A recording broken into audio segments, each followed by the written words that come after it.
Halo, kembali lagi bersama saya Kak Pugu, dan kita di video kali ini akan belajar tentang segitiga siku-siku istimewa. Apa itu segitiga istimewa atau segitiga siku-siku istimewa? Segitiga siku-siku istimewa yaitu segitiga yang sudutnya 45, 45, 90 dan 30, 60 dan 90. Nah, nanti kalau kalian belajar tentang segitiga istimewa yang pertama yaitu 45, 45, 90, ini nanti bentuk segitiganya adalah segitiga sama kaki. Ya gitu. Nah, buat apa kita belajar tentang segitiga siku-siku istimewa? Jadi sebenarnya kita belajar tentang segitiga siku-siku istimewa ini untuk mempermudah kita untuk mencari sisi tanpa menggunakan teorema Pitagoras, tanpa menggunakan perhitungan teorema Pitagoras, dan tanpa menggunakan triple Pitagoras gitu. Jadi kita cukup memanfaatkan pola yang ada di dalam segitiga siku-siku istimewa. Kayak gitu. Jadi ini lebih mudah lagi dibandingkan yang dua teknik kita yang sebelumnya. Nggak perlu berlama-lama, langsung kita masuk aja ke pembahasannya. Nah, yang pertama adalah segitiga yang bersudut 45 derajat, 45 derajat, dan 90 derajat. Yang mana nanti akan membuat segitiganya menjadi segitiga yang sama kaki. Nah, contohnya ada di sebelah kiri yang kita bisa lihat. Nah, di sini sekarang kita akan coba mencari nilai dari garis warna biru ini dengan menggunakan teorema Pitagoras.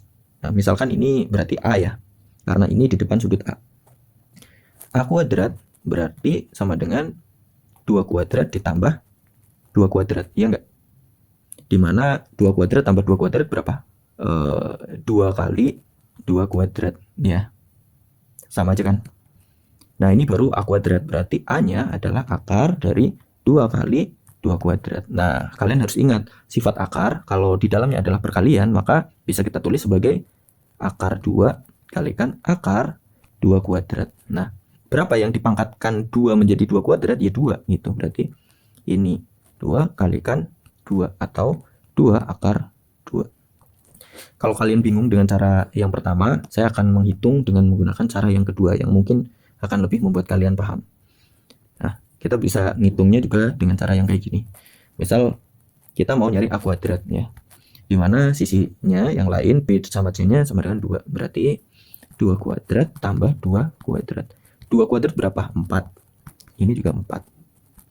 4 tambah 4, 8. Nah, 8 ini adalah A kuadrat. Untuk mencari A-nya berarti akar 8. Nah, kita pecah 8 ini menjadi perkalian dari bilangan yang salah satunya bisa diakar supaya bisa disederhanakan. Oke? Nah, kita hitung di sini 8 itu sama dengan 2 kali 4 atau 4 kali 2 gitu. Supaya sama dengan yang ini. Berarti akar 2 kalikan akar 4. Nah, akar 4 berapa? 2. Berarti akar 2 kali 2. Hasilnya 2 akar 2. Kayak gitu. Paham ya? Nah, sekarang dari perhitungan kita yang pertama, kita tahu sisinya adalah 2. 2 yang terakhir 2 akar 2. Nah, sekarang coba kita hitung yang lainnya. Misalkan yang sini 3, yang sini 3, yang A-nya itu berapa? Dengan pakai cara yang tadi, A kuadrat sama dengan 3 kuadrat tambah 3 kuadrat. Kalau ada penjumlahan berulang ini bisa kita rubah menjadi perkalian, yaitu 2 kali 3 kuadrat.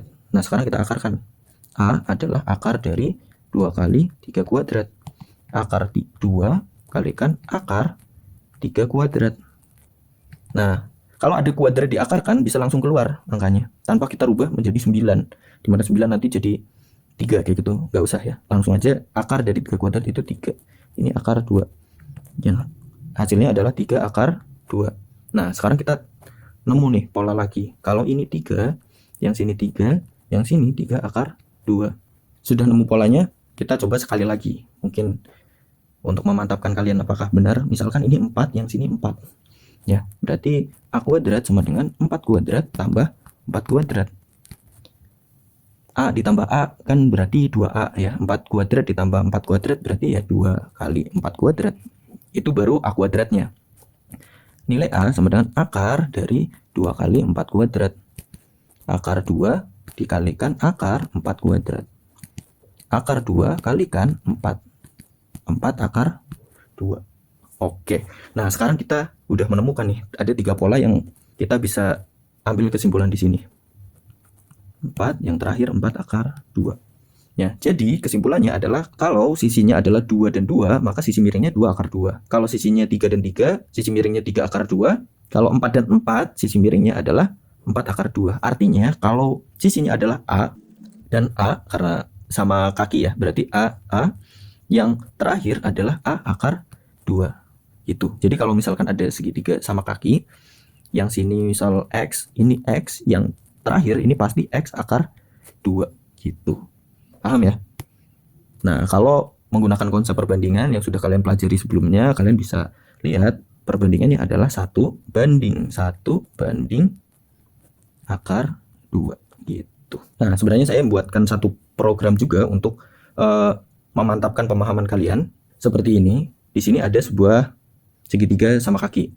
Yang mana ini adalah salah satu segitiga siku-siku yang istimewa. Sudutnya 45 derajat, 45 derajat, dan 90 derajat. Ya. Nah, sekarang kita tampilkan sisi miringnya. Nah, kalau ini 1 sisi miringnya 1 akar 2. Kalau kita perbesar jadi 14 nih. 14 sisi miringnya 14, yang satunya adalah 14 akar 2. Kita perbesar lagi sampai 34. Nih, 34 akar 2. Kalau kalian ngitung pakai rumus pasti nanti kelamaan ya. Jadi kalian pahami aja pola dari segitiga siku-siku istimewa ini untuk mempermudah kalian. Kita perbesar lagi menjadi 70. Nah, 70, yang satunya adalah 70 akar 2 gitu. Ya, tadi kita udah paham tentang polanya. Kita sekarang latihan untuk memanfaatkan pola tersebut untuk mengerjakan soal matematika. Oke, contohnya kayak gini. Jika sebuah segitiga siku ABC dengan panjang sisi siku-sikunya 6 dan 6, maka panjang hipotenusanya dari segitiga ABC adalah berapa? Ya gampang ya, langsung aja. Berarti hipotenusa adalah 6 akar 2. Alasannya segitiga siku-siku istimewa. Tapi kalian harus pastikan bahwa yang dimaksud itu adalah sisi miringnya. Jadi ini 6, yang sini pasti 6 akar 2 gitu. Kalau misalkan yang diketahui di soal ini 6, ya yang sini bukan 6 akar 2 kayak gitu. Begitu juga kalau misalkan ada segitiga siku-siku yang ini 6 akar 2, yang sini 6, pasti yang sini adalah berapa? 6 juga gitu. Ya, mungkin itu aja di video kali ini. Kita ketemu lagi di video part 2 tentang segitiga siku-siku istimewa, dan kita akan membahas tentang segitiga siku-siku yang sudutnya 30, 60, dan 90. Sampai jumpa di video berikutnya.